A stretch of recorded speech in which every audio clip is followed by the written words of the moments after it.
Thanks for joining us on episode 1674 of the Inspired Stewardship Podcast. Hi, I'm Harrison Tash. I challenge you to invest in yourself, invest in others, develop your influence, and impact the world by using your time, your talent, and your treasures to live out your calling. Having the ability to focus on what you can control is key.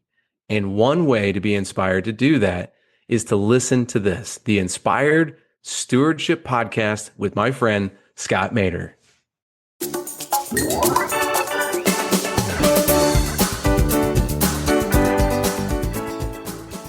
So I think what growth does, more revenue, more money. People think, oh, I need more revenue, and that's going to solve my problems. And at the end of the day, it does one or two things. It can solve some problems for your business. It can also magnify problems that already existed, right? Welcome and thank you for joining us on the Inspired Stewardship Podcast. If you truly desire to become the person who God wants you to be, then you must learn to use your time, your talent, and your treasures for your true calling. In the Inspired Stewardship Podcast, you will learn to invest in yourself, invest in others, and develop your influence so that you can impact the world.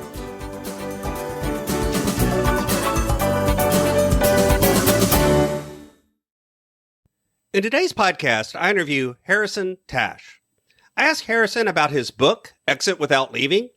I also ask Harrison to share how leaders have misconceptions about what growth really is. And Harrison also shares with you how leaders can unintentionally become bottlenecks for their own business. I have a great book that's been out for a while now called Inspired Living. Assemble the puzzle of your calling by mastering your time, your talent, and your treasures. You can find out more about that book over at inspiredlivingbook.com. It'll take you to a page where there's information and you can sign up to get some mailings about it as well as purchase a copy there. I'd love to see you get a copy and share with me how it impacted your world. Harrison Tash is the author and illustrator of Exit Without Leaving and founder of Living Water Consulting, where he and his team have helped hundreds of business leaders transform their leadership, scale their operations, and add more revenue to their bottom line. Known for his direct, truth-telling approach with a healthy dose of humor, Harrison has worked with businesses across the United States, guiding them towards clarity, purpose, and sustainable success. Whether it's refining leadership, streamlining systems, or building a thriving company culture, his mission is simple: help leaders build a business that thrives with them, but doesn't depend on them. Welcome to the show, Harrison. Hey, Scott, thanks for having me. Absolutely. I look forward to our conversation today. I talked a little bit in the intro about your book, some of the work you're doing,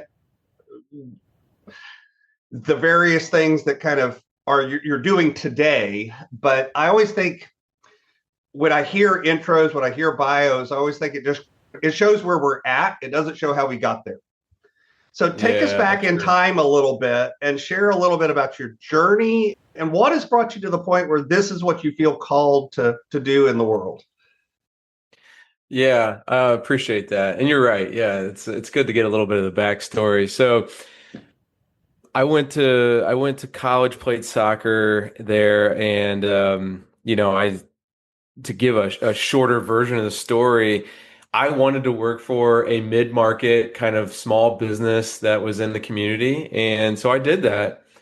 And it was funny because as much as I really wanted to work for a company like that, I found out very quickly what it was like to run a mid-market business, privately held.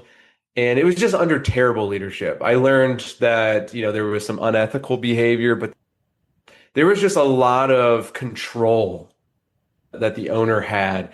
And I felt it on every position of the org chart. And I was just like, wow, like he's just got his thumb on everything.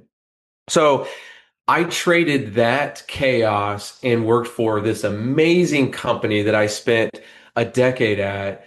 And I worked my way up the ladder, and what the CEO president said, they gave me the keys to the castle to help run the business, to help really develop leaders and strategy and execution. And when I got to that company, I saw what it was the complete opposite. So I saw this business that was privately held and it was terrible. And then I saw this other side of the company that was where when they empowered people and invested in people, it grew, like tremendously grew. Actually, I think they're at like a $500 million right now. So pretty amazing company, still privately held, right? And so I saw both ends of the stick. And eventually I had a lot of people ask if I would help them do the same thing I was helping with this company. And that's where I kind of felt that I was seeing a lot of privately held founders and owners. They almost felt like their businesses were handcuffs, not like a blessing or freedom, right? And that's what just propelled me into what I do today. So that's the backstory. That's like why I love doing what I do, because I think privately held businesses are literally the backbone of the economy, right? I think it's what holds us all together. It's what holds our communities together and gives us God-given opportunities. And I'm going to go back into the God-given part in a little bit, but before I go there, I want to follow up. You mentioned the one was a mid-market, the one was larger, and then there were differences in the leadership. And I want to make sure, from your point of view, that I give you a chance to kind of expand on that. So, was the size difference because of the leadership difference, or was the leadership difference because of the size difference? Do you understand what I'm asking? Yeah, that's a great question. And actually, no, both companies started at the same level. I mean, both companies started with a founder, right? The time zone was not time zone, but the time was a little different on their growth stage of when things hit. But no, I mean, they both started at the same level. They both started with a dad that started the company and gave it to them, and they bought it from their dad. And, so these companies had very similar backgrounds. The difference was truly that there was one person who had to have control over everything and didn't quite invite people in to help them grow their business, right? It was like they tried to do it all themselves. They thought they had it all. And then the other side was they empowered other people that were honestly smarter than them in different areas, right? And that's the key. We all have these strengths. And so inviting people in to lead certain areas of our business is truly the catalyst for us to grow our businesses. Yeah. And again, I want to dive back into that a little bit more in a minute. But before I go there, I want to circle back to, you mentioned how small business, private business is the backbone for God-given opportunities. I like to expand on the show or give folks an opportunity to share with the listener how their faith journey and their life journey intersect and feedback to each other. I see for a lot of the folks that come on the show, there's kind of a connection between those two areas of our life in terms of how we grow. For you, going back to your journey, how has your faith journey fed into that life journey that you've had? Yeah, so many ways. I mean, for one, I live my life, at least I'm certainly always in the pursuit of living my life with my hands open, right? Like I believe that, God blessed us with so many things, and that if we don't give it back, then we're holding on to it. And so the intersection there is that there isn't two lives. There's not just your spiritual life and your work life and your personal life, right? These are all one life. And there's sections of our life that should bleed into each other and help each other and grow each other. And so, for me, I've just really, I try my best to always invite God into everything that I do. And when I don't, I feel the pain from it. So, it's like, yes, we're always going to have these ups and downs, but if we're consistently on an upward pattern of being closer in relationship, then I think that is where we're going to win.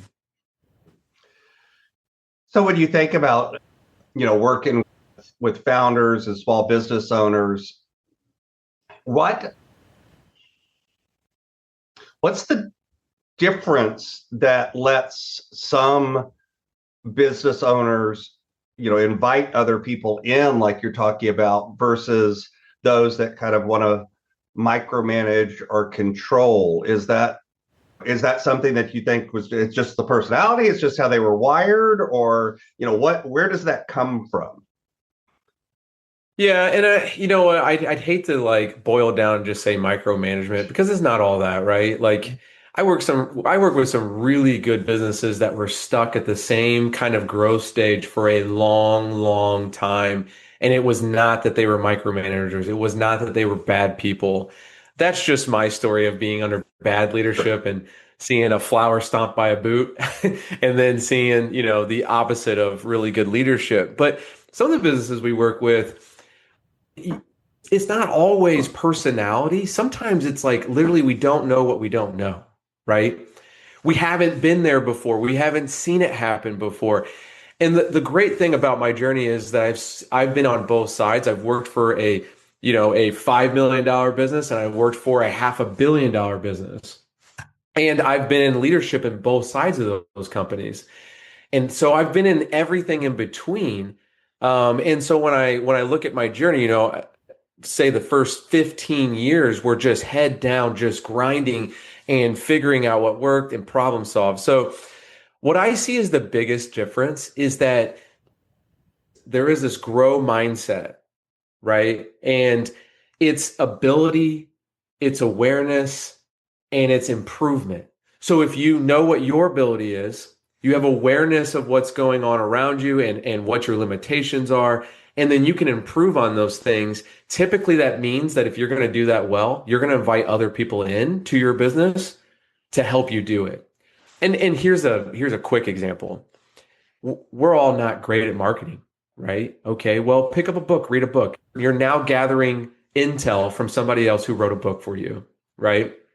We're all not great at hiring or figuring out how to build the right team to get to the next level to hit our vision. So I think one of the biggest downfall I see when companies don't grow, it's when they don't do that very thing. When they don't know their limitations, they're not aware of it, and they don't know how to improve it. And it's like you're sitting in a hole waiting for someone to come by, and you're just like, I'm just going to keep digging instead, right? And it's like you need a hand out of that hole. Someone can get you out of there, and you need to invite them in. And I am not saying just consulting services. I'm not saying that. I mean, you intentionally find someone who's really good at analyzing, at looking at the details, while you're really good at maybe relationships and building the business on those, right? Like you got to learn to balance your business really well. And that's why we do a lot of data analytics to figure out, what do you need in your business? What are you really good at, and what's your opportunities, and how do you balance those? And that's a really, really important step for a lot of business owners. Why do you think so many business owners, especially founders, unintentionally become the bottleneck for their own business? Yeah, I think it does have to do with they have a lot to do, right? When you think about all the hats that you wear in your business, no one's going to care about it more than you. That's the truth, right? You can find people that come very, very close though. And that's where I think people, they think of it in a fallacy. It's like, you're either an owner or you're not. And it's like, no, there's no or there. There's actually people there who do want to grow a business with someone. You have to really step back and think of it like this. Yes, you're the founder, and no one's going to care about it, and no one's going to like keep it up afloat like you will. But there are people who know that they're not founders, they're not the entrepreneur type, and they want a team. You got to go find those people. That's who you got to find. And so the reason why I think a lot of times they become the bottleneck is because they unintentionally guard themselves too much. They start to hold on to things too tight. They either do that or they avoid things. So, I mean, if you think of these extremes, it's like you either avoid or you control. And when you think about those extremes right there, most people aren't great at being in the middle, but we can certainly learn to get there.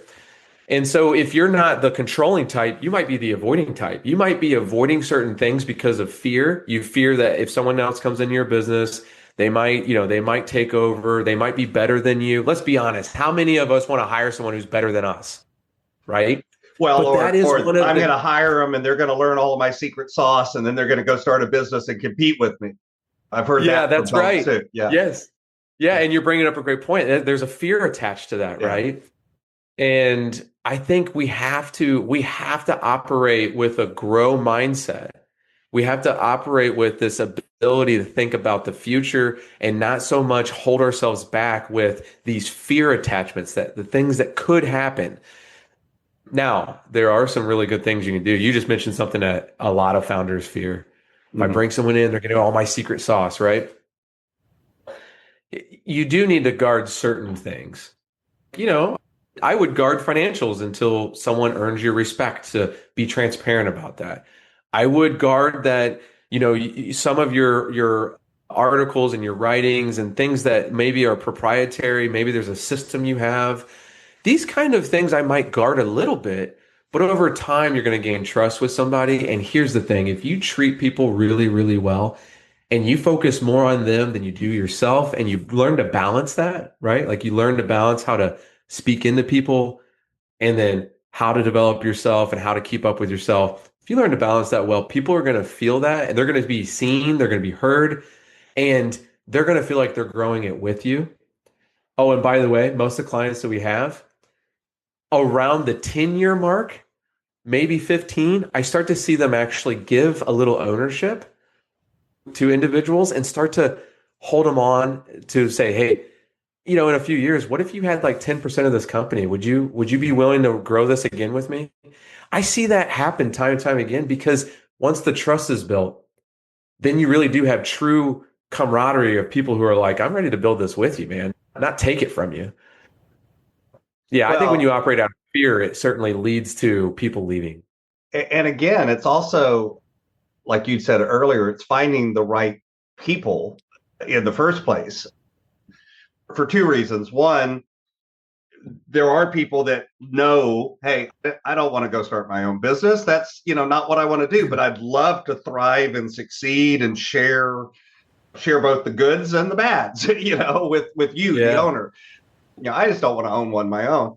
So there's always that. But there's also the fact of, because I've seen it. I've seen people hire somebody's quote, learned their secret sauce and then gone and started their own thing and failed miserably. Me too. And failed miserably. It's not like everyone, in other words, there's so much more to running a business than any one thing that it's not really. I mean, I understand the fear, but it's not like that usually happens that way. What I mean? Well, and I would say it this way too, like out of most of the scenarios where I've seen one person leaves and starts their own thing, one of those companies is actually more successful than the other for a very good reason. So maybe someone left because they felt the control and they're like, listen, this guy's never going to give up his baby, his control. He's never going to empower me. Right. And then they go and start their own thing and they are actually really good at it. And like you said, sometimes they go and start their own thing and it fails miserably because the person that started it is a good leader. Right. And the person that went and stole it is not a great person, right? Like character-wise, right? Which is part of the reason they did that. Yeah. And I've seen it both ways. And normally the scenario is it's not like they're both insanely successful. It's like one is normally really successful and the other one's basically dying, right? Mm-hmm. So whatever scenario that is. And notice what you said. The reason isn't the secret sauce. The reason is the leadership.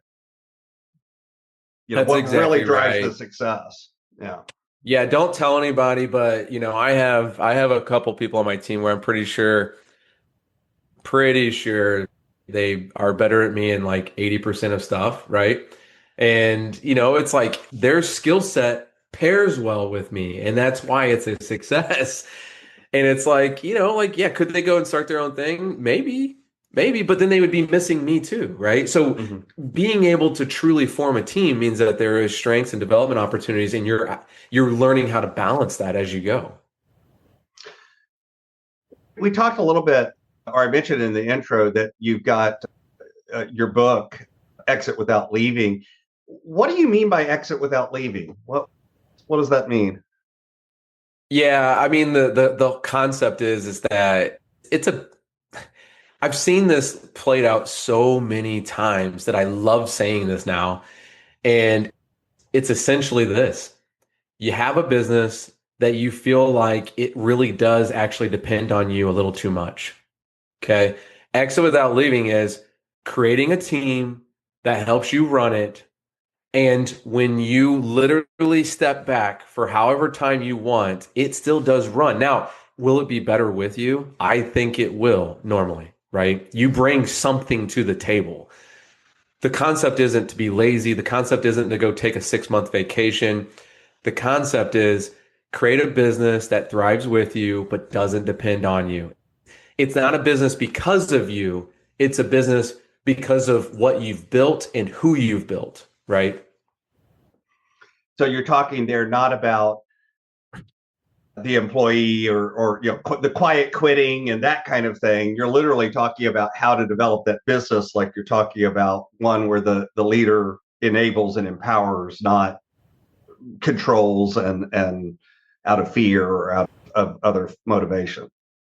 Yeah, exactly. And you know what? Whether you're a small company that has like 10, 15 employees or you're a large company that's got 100 or hundreds, no matter where you are in the scale, what I've discovered is that every executive, every founder, owner have trouble creating leaders who actually run the business. They do. Most companies struggle with this. So it's not a size thing. It's actually because let's just call it every 5 years is like a normal cycle we see. Every 5 years, you're hitting another growth ceiling, right? Mm-hmm. Now, depending on your size, that might actually expand to maybe 7 or 8 years.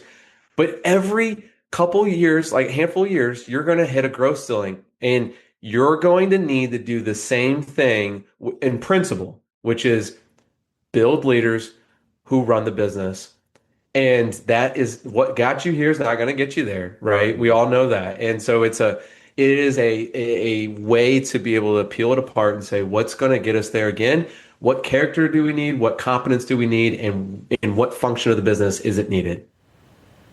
Yeah, because if for no other reason than at some point you outgrow the ability of the team that you have to just keep up with the level of work needed. At some point there's too much to do with the people that you got, and you've got to be able to expand beyond that. I want to give you a chance to talk a little bit about this because it's something I've observed over the years, and I talk to business owners about.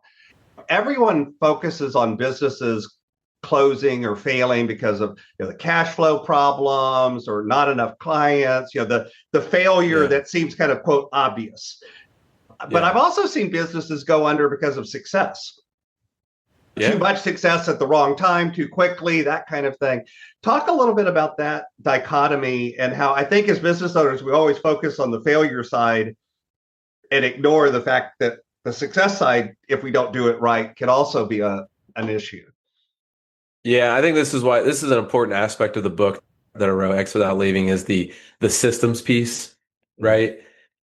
So I think what growth does, more revenue, more money. People think, oh, I need more revenue, and that's going to solve my problems. And at the end of the day, it does one or two things. It can solve some problems for your business. It can also magnify problems that already existed, right? And so if I look at it on two broad scales, it's people and process. Do you have the right people and do you have the right processes?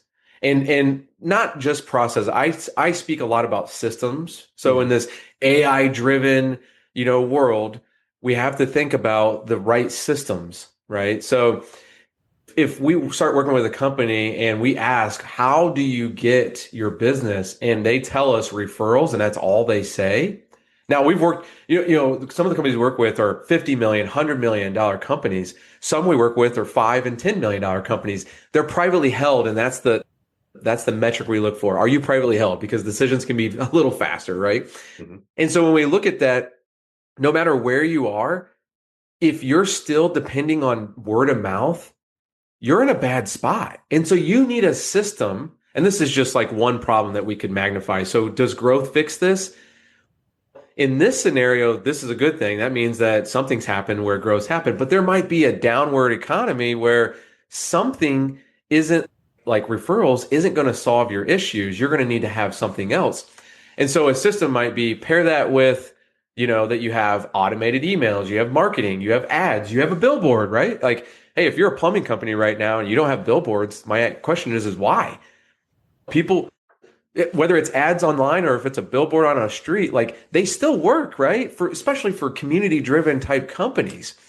And it doesn't mean you have to do that, but I'll give it as an example. But so my point is that growth isn't going to solve everyone's problems. Sometimes it will, sometimes it won't. It will actually solve some problems, but not others. But let's say you have that leader that worked up in your business. They were really good at project management. They were great at estimating for you. They were an awesome employee. And then you say, hey, can you lead this department? We need someone to lead, let's say it's let's say our quoting and customer rep department. It's like, hey, can you lead this department? You're so good at what you do. Oftentimes we're actually promoting people based on their competence. Well, at one point that competence hits a ceiling. And so when we think, well, okay, now we got the team ready, let's go. And then you find out that this one leader over here, he can't lead very well. He doesn't know how to hold people accountable. She doesn't know how to, fill in the blank. Right. And so now growth has actually magnified a problem.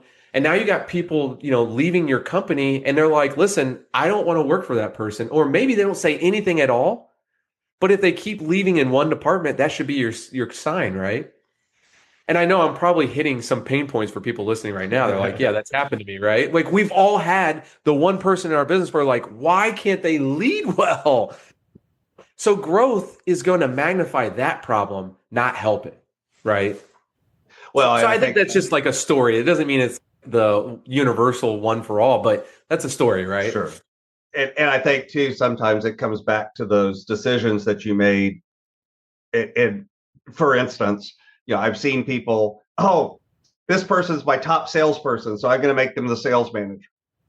Yeah. And they have no management, no leadership, they can't teach anyone else to do what they do. They're just really kick butt salesperson, Well, if they're really good at sales, they're going to pay attention to results and they're going to like literally drive through people to get those results. Right. And does that make the best manager? No, like that's gonna lead to some trouble. You got to figure out how to develop them, and there are ways, right? And again, they might make a good sales manager, but not if you just look at that one criteria. You actually have to either develop or train or identify who's got the actual skill set of management and leadership and training and those sorts of things. And it is the mistake I've seen people make. They promote for the competence that they have in their current position as opposed to for the competence that they need at the new position. It's like, but they might be the same thing, but they may not be too, depending on where you're moving them along. Yeah, for sure. When you think about leaders and what we're talking about, founders, those private held businesses, what are some of the misconceptions that people have when it comes to growth, to developing their business? I mean, I think we've touched on some already, but what else would you add? Yeah. I would definitely add that, the old adage, I hear people say this a lot where they're like, hey, you gotta spend money to make money, right? And I think that's true, but in a lot of contexts, I see people spending a lot of money and not capturing what's the true return on it. And I think that's a very dangerous thing to do, especially when you're in another growth stage with your company. So if you can imagine people saying, well, if I just dump money into ads, I know I'm going to get a return. Yeah, but what kind of return? Right? And so we've literally, I mean, this is an exact scenario. Somebody was spending, I'm not kidding you when I say $75,000 a year on flyers. Okay. We said, how many people have told you that they saw your flyer and that's why they came to you? Now, this was a contractor. They did roofing. I'll say it's roofing, but it's something else. But that way nobody knows. Okay, but they said, okay, we don't know. And I said, well, don't you ask your customers where they heard about you, where they saw you? And they're like, no, we don't. I said, well, let's start doing that. 3 months into them being disciplined, and actually, now we held them accountable to this because it's not easy to do. But in their sales process, we started asking the customers, where did you hear about us? How did you find out about us? It was a metric. Nobody said a flyer. 3 months in, hundreds of customers, not one person said a flyer. I said, wow, I don't know if these flyers are actually doing what you think they are. So we cut the flyers in half for the next 3 months. We said, we're going to send out half the amount of flyers. Business didn't change. The amount of customers in the potential customer realm didn't change. I said, I'm pretty sure we need to get rid of flyers. We took that money, $75,000 a year, made it a base commission for a salesperson, sales and development. And like over a course of a year, we were looking at this and saying, what brought back more return? They landed $1 million project, was like over a 3-phase project in less than 6 months with that position. Now, I'm not saying that that couldn't have happened without that person, but they were the person on that project. They are the ones that brought it in. So I think it's dangerous when we think of, well, if we spend more money, we'll make more money. You need to track it, especially if you're in a growth stage and investing more money is what you need to do to get past the next hump. You're going to need to look at that and say, how do we know it's bringing return? So metrics are very, very important. Yeah, I've seen similar stories of people not, you don't even know whether it's working or not because you're not measuring it. Maybe we need to look, and see if it's actually working. I had a handyman that was a part of a group I was part of, and he was spending $1,000 a month on one advertising schema and $70 a month. Solopreneur, small, very, very small. $70 a month on one, $1,000 a month on another.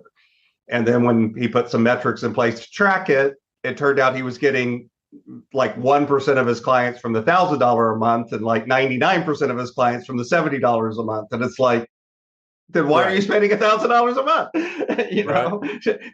Take that $1,000 and go do something else with it that'll help you even more. And exactly. And so again, saying that to say it's not a size thing. It's are you looking at your data thing? Because it happens at all different sizes. Yeah. And Peter Drucker says what gets measured gets improved. Right. Yeah. You can't just freely spend money and expect that it's going to do the right thing for you. You really do need to figure out where it's going. So that is one thing I see that happens in businesses. It's definitely something to pay attention to.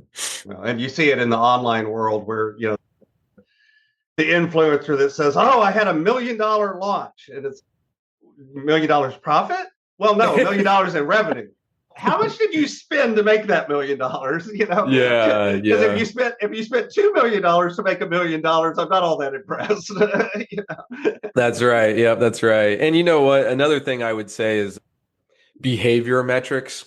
I mean, a lot of times our work comes down to behavior, and it's like people lack discipline for good reasons. We live in an abundance United States. It's all in abundance. So we have to learn to really not be complacent and hold ourselves accountable and have discipline.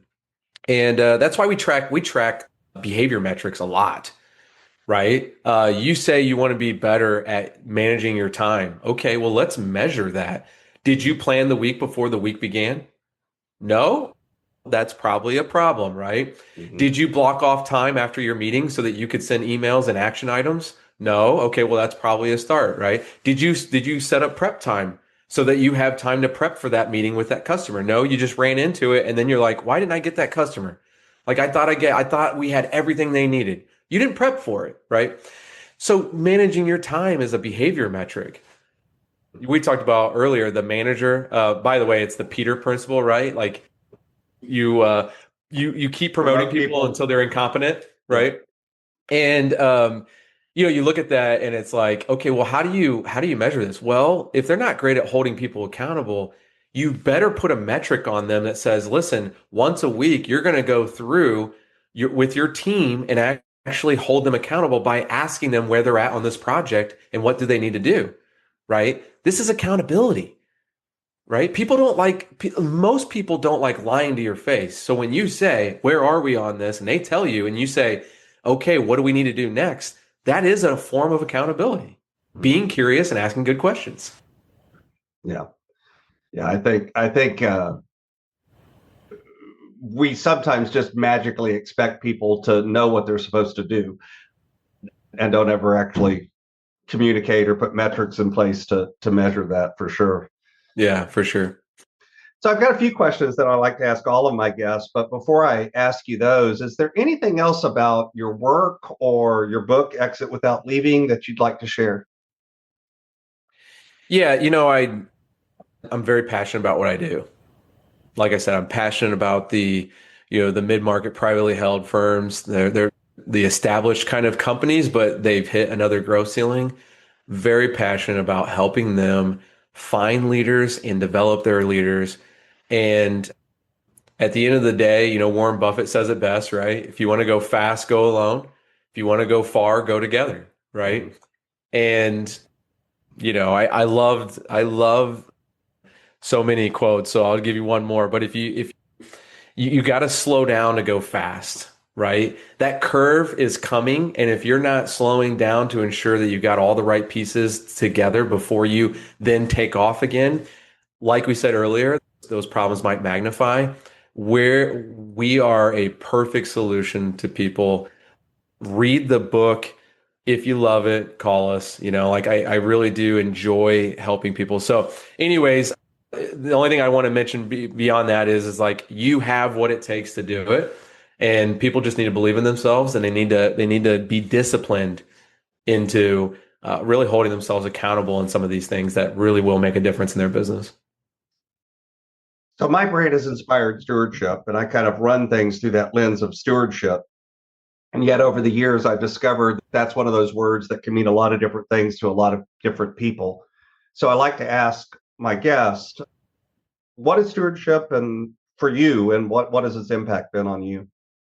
Yeah, stewardship, put plainly, is this. It's God has blessed you with everything in your life, right? God has blessed you with everything in your life. And so it's the people around you, it's your talents, it's the literal tangible things that you see. And stewardship is this. What are you doing to give it back? What are you doing to actually steward those things and discern of how you take care of it? And we talk a lot about it's. I love that you love the word stewardship because I use it in the book and I love it as well. Stewardship in relationships is something that I think go hand in hand. You want to steward your life? Well, you better be in community. You want to steward your gifts and your business? Well, you better be in community, right? And so stewardship means a lot to me. So I appreciate you asking. This is my favorite question that I like to ask everybody. Imagine for a moment that I invented this magic machine. And with this machine, I was able to take you from where you are today and transport you into the future, maybe 150, maybe 250 years. And with the power of this machine, you were able to look back and see your entire life, see all of the connections, see all of the ripples, see all of the impacts you've left. What impact do you hope you've left in the world? Well, first and foremost, I hope my kids and my wife look at that time and say he was a God-fearing man, he was a good man, and he cared about others. I hope there's a lot of people that said, man, he cared about me and he helped me. Like, I hope there's a lot of people that say that, that would be the ultimate trophy in a lifetime, right? Is to look at that and be like, man, people knew you feared God and they knew that you wanted to help them. That would be my answer for that. So what's on the roadmap? What's coming next as you continue on your journey? Yeah, the journey is what it is right now. I'll tell you. I'll just give you like my internals right now. How I'm thinking about things.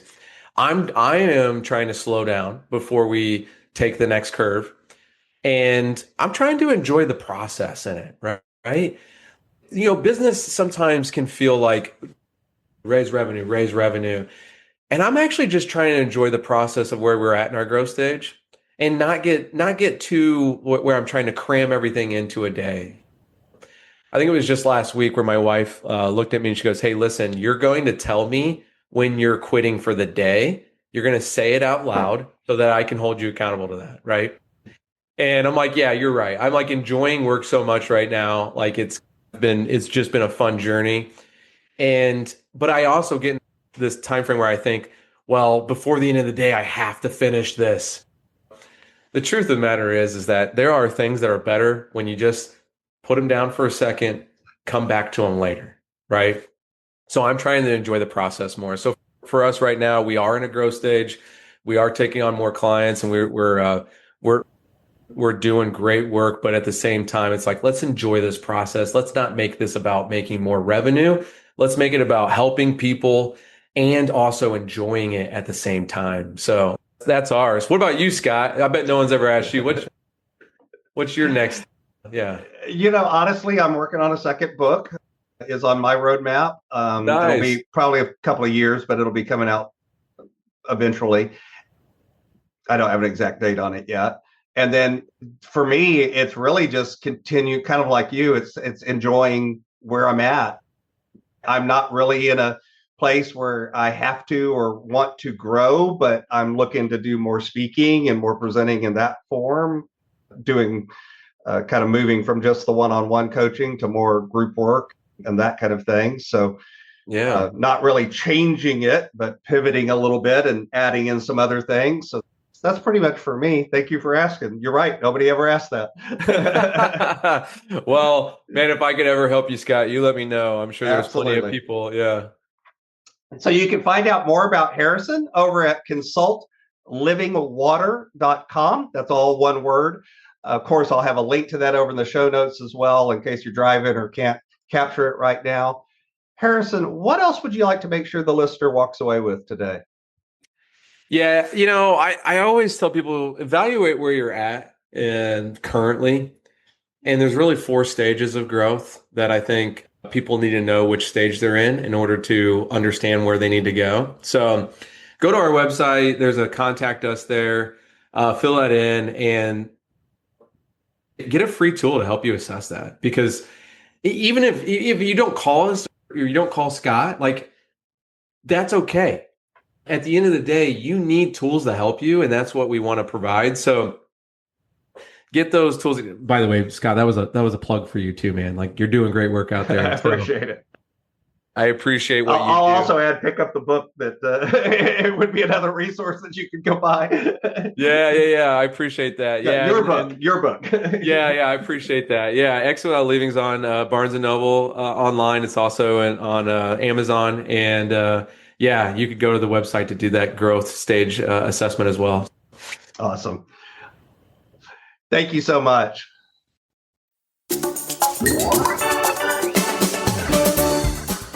Thanks so much for listening to the Inspired Stewardship podcast. As a subscriber and listener, we challenge you to not just sit back and passively listen, but act on what you've heard and find a way to live your calling. If you enjoyed this episode, please do us a favor. Go over to inspiredstewardship.com/iTunes rate, all one word, iTunes rate. It'll take you through how to leave a rating and review and how to make sure you're subscribed to the podcast so that you can get every episode as it comes out in your feed. Until next time, invest your time, your talent, and your treasures. Develop your influence and impact the world.